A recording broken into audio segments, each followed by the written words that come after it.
You will hear a number of different recordings, and you will have to answer questions on what you hear. There will be time for you to read the instructions and questions, and you will have a chance to check your work. All the recordings will be played once only. The test is in 4 sections. At the end of the test, you will be given 10 minutes to transfer your answers to an answer sheet. Now turn to Section 1. Section 1. You will hear a woman telephoning a travel agency for a hotel inquiry. First, you have some time to look at questions 1 to 5.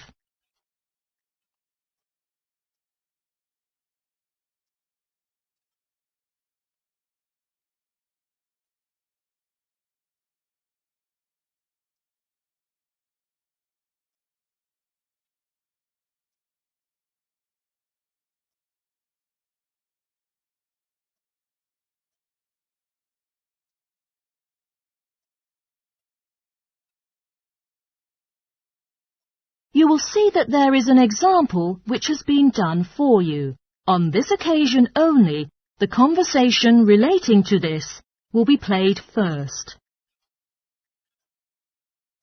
Green Travel Agency, what can I do for you?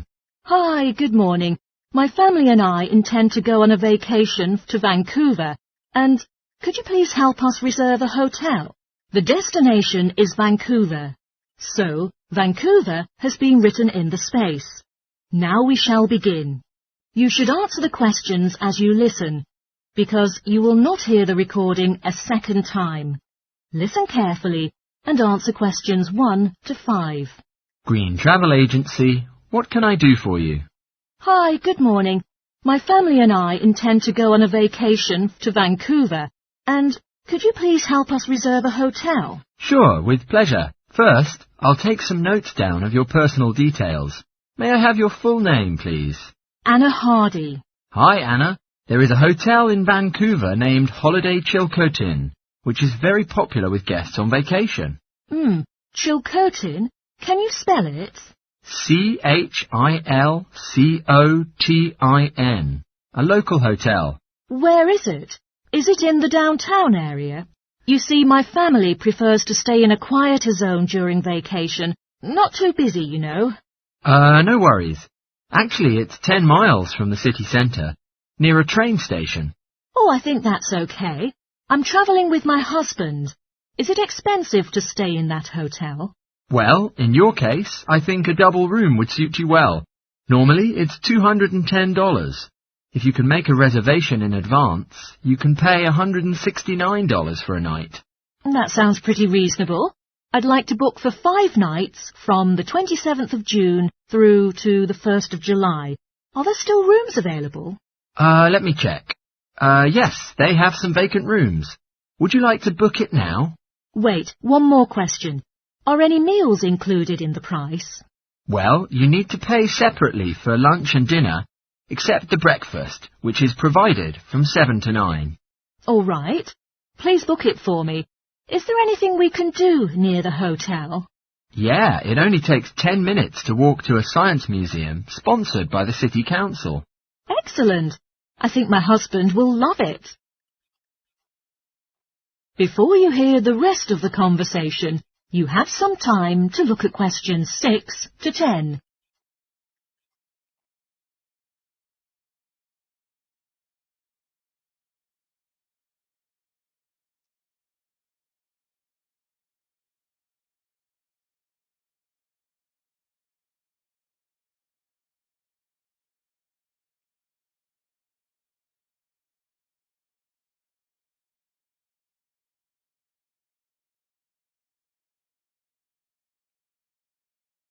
Now listen and answer questions 6 to 10. Are there any outdoor activities to recommend to us? Because we don't want to stay in a hotel all day. Oh, yes. If you like to go cycling, there is a shop near the hotel where you can rent a bike. Helmets are on sale, but you'll have to take your own boots. That sounds great. I think I'll do that. Also, it's a charming place for visitors who like to go mountain climbing. Oh, awesome. The hotel prepares 2 trips to a nearby mountain.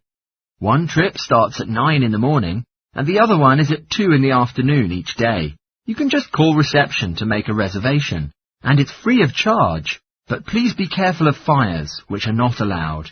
If you like, you can go fishing in the lakes. For camping, a tent can be borrowed for a rest from the driver.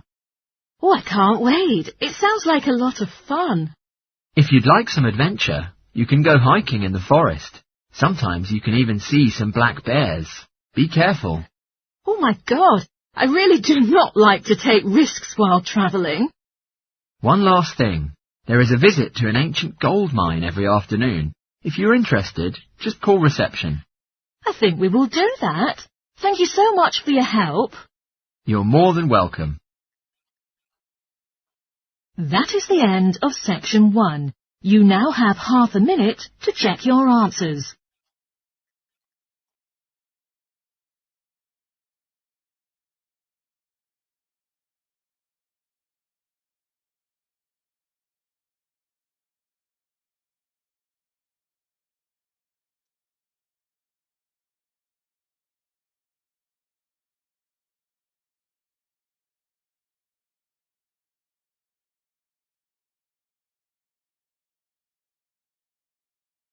Now turn to section 2. Section 2. You will hear an introduction to a cycling holiday that the leader of a college campaign club is delivering to its members. First, you have some time to look at questions 11 to 16.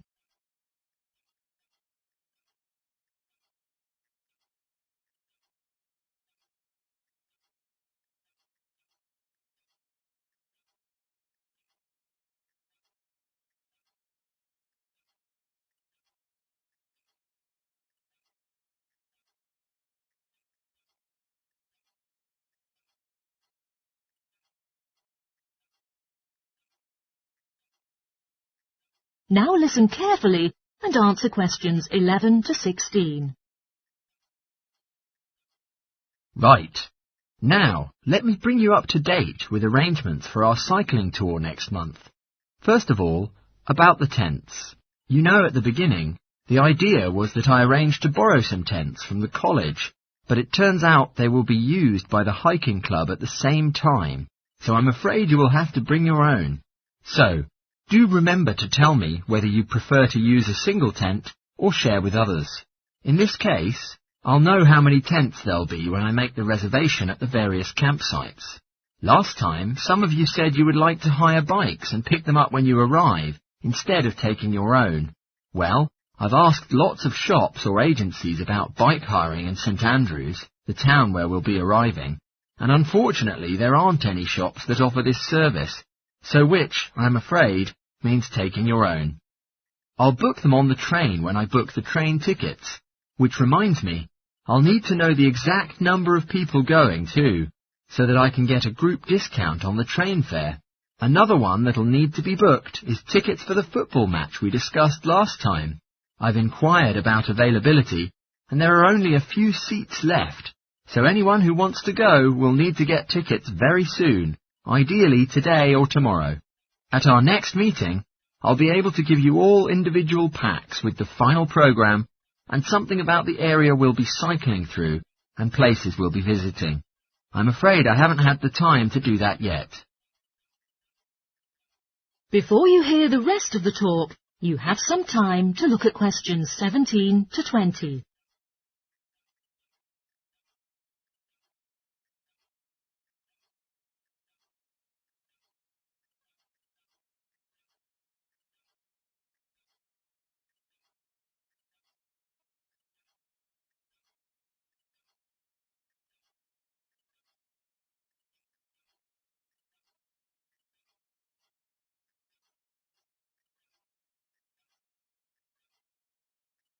Now listen and answer questions 17 to 20. Now, I'll tell you briefly about some of the attractions in the places we'll be staying. As I said, we'll be taking the train to St Andrews, where there are 1 or 2 very good restaurants.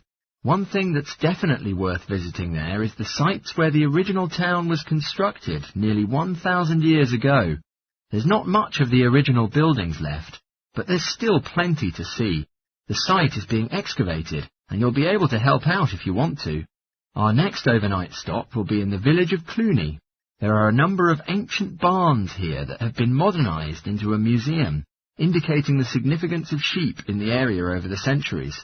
The wool used to be sold for cloth, and it brought riches to the district. There are also several photos describing how agricultural workers lived. From there, we'll leave for Penally. Penally is well known for its museum of village life, but that's being refurbished at the moment and isn't likely to reopen by the time we go there. But there is an open-air farmers' market every day, selling fruits, vegetables, cheese and meat, all grown or processed within a few miles of the town and sold by the farmers themselves. It's definitely worth a visit. In Varlo, which is one of the oldest towns in the region, there's a museum that shows how horses used to be the most universal way of travelling around, and how they were gradually substituted by steam, and later, of course, electric trains, buses, cars and bicycles. Right, now I'll pass around this sheet of paper. That is the end of section 2. You now have half a minute to check your answers.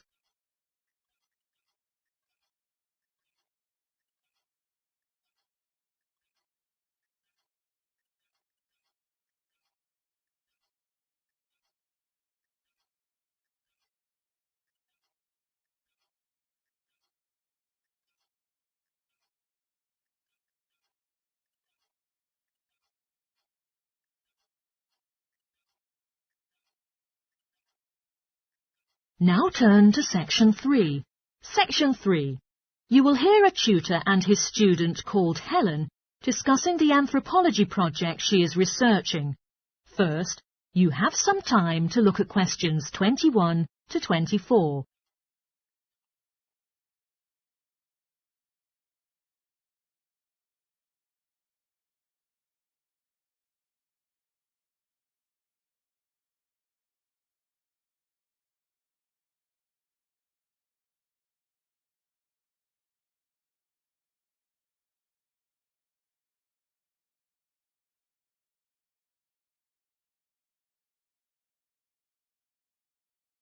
Now listen carefully and answer questions 21 to 24. Come in, Helen. What can I do for you? Well, I'm doing research for the anthropology project, and I was hoping to ask for some help for a few details. Sure. I remember you opted for Pacific Tapa cloth as the topic, didn't you?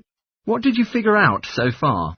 Well, I was going to introduce my project by stating that tapa cloth is fibre made from bark, just the outer layer of the trees, which are particularly universal among the Pacific Islands, but not exclusive to them.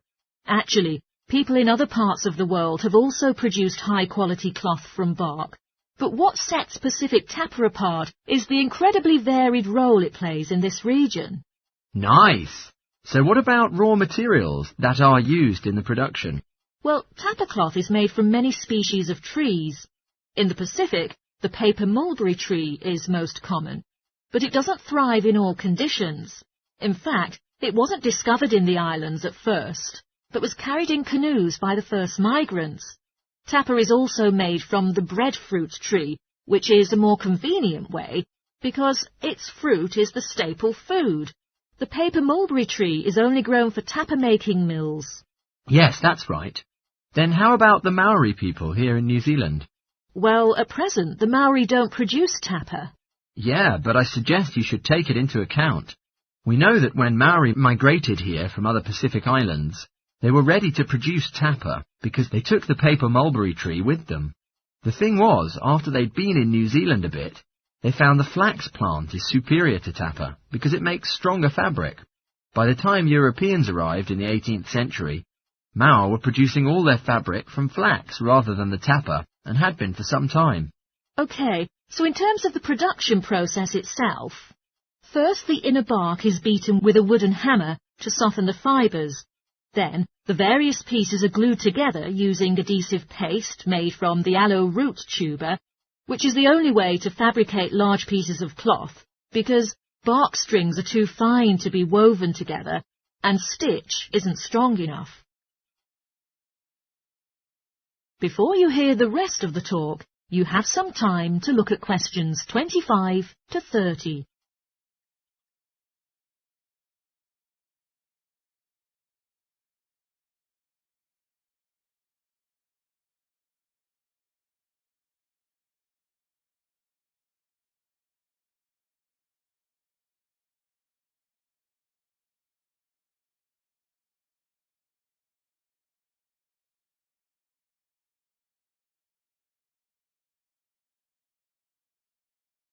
Now listen and answer questions 25 to 30.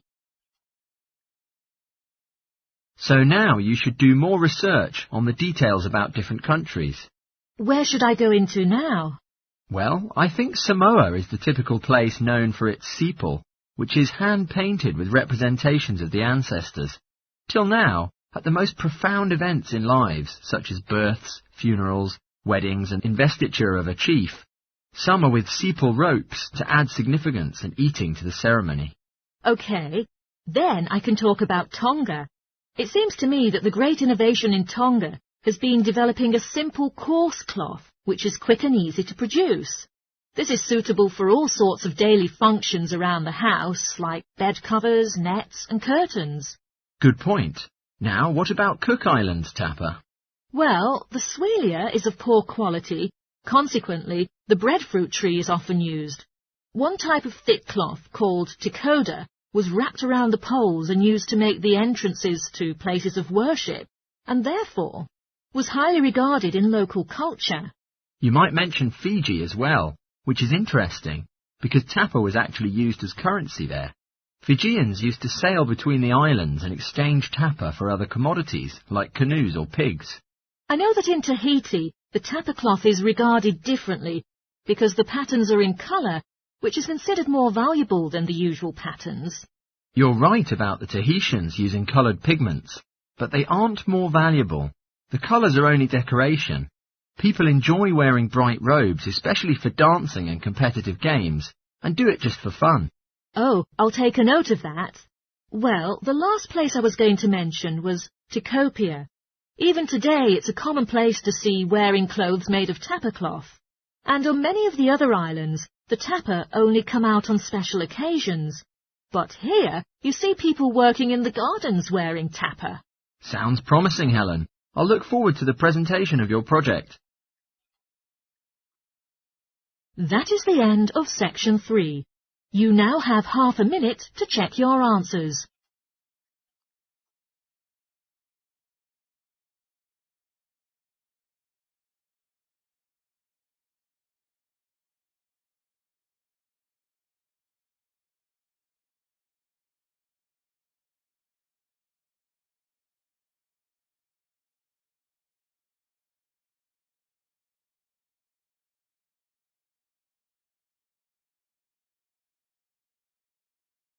Now turn to section 4.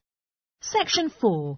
You will hear a biology freshman at a university presenting his research findings on the survival strategies used by butterflies. First, you have some time to look at questions 31 to 40.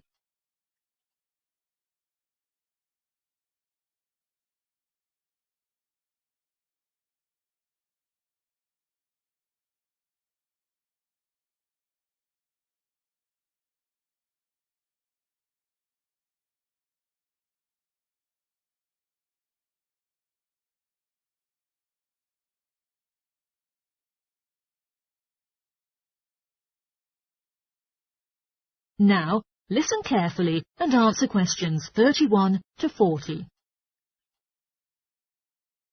We were required to do the investigation regarding survival strategies of particular animals, and I chose to study how the butterflies will do for survival when cold weather and food shortage could easily influence their life cycle. I concentrated on a number of main strategies butterflies adopt to handle these harsh conditions: hibernation and migration. First, let's talk about the hibernation, which means a long-term sleep, in which an animal's metabolism slows to conserve strength. Various butterfly species have formed different patterns of hibernation at continuous periods of their life cycle. For example, the banded hair freak hardly hibernates in its full-grown adult form, but as an egg, and another species, the dappled white, breathes during the winter in a crystallized stage, and during this time, it's able to draw on the energy it stimulated earlier on in its larval stage. Though the slowing of the metabolism in hibernation functions with many of the difficulties faced in winter, it can't prevent them all. In addition, some butterflies have extra plans for survival. For instance, they develop a substance in their blood, usually in glycerol or sorbitol, which serves as antifreeze, thereby adding extra resistance against lower temperatures. Actually, there is a positive side to the cold weather. Fewer predators exist to cause problems. This is because they're mainly active in warm weather. So, now let's move on to the second type of survival strategy the butterflies used in winter. Migration. That means moving to regions with a more suitable environment. I'm going to start this topic with a detailed study about particular cases of migratory species. The monarch butterfly. Many butterfly species found in various zones of the world migrate, like the red admiral, a British butterfly which winters in North Africa. But the monarch butterfly is the sole example to do this in North America. At any stage of the life cycle, the monarch cannot survive in the low winter temperatures. So when it gets cold, the monarchs begin to gather in huge groups and fly south. They can travel up to 3,500 miles. But only the last summer generation of monarchs migrate. Normal generations only live for a maximum of 10 days. In fact, the last migration generation, as reported, do for 6 months, which enables them to take such a long journey. These huge teams of migrating monarchs only fly during daylight hours, and at night they usually have a rest in trees, again often in vast groups. Research is now being done into what encourages them to reach the destination. It has been known for years that they find their way on the journey by following rivers, and there are a few of these along the migratory route. However, the new research indicates that they may also treat the sun as a navigational aid. During this time, they are able to feed, mainly from a type of flower called milkweed, but they are not able to reproduce during this period. The monarchs hand in their lineage to a particular region in Mexico, known as the Pierre a Sequoia. The monarchs are anticipated with great interest within the region, and over recent years, their annual arrival has gained great popularity among tourists. However, their habitat is being increasingly threatened. That is the end of section 4. You now have half a minute to check your answers.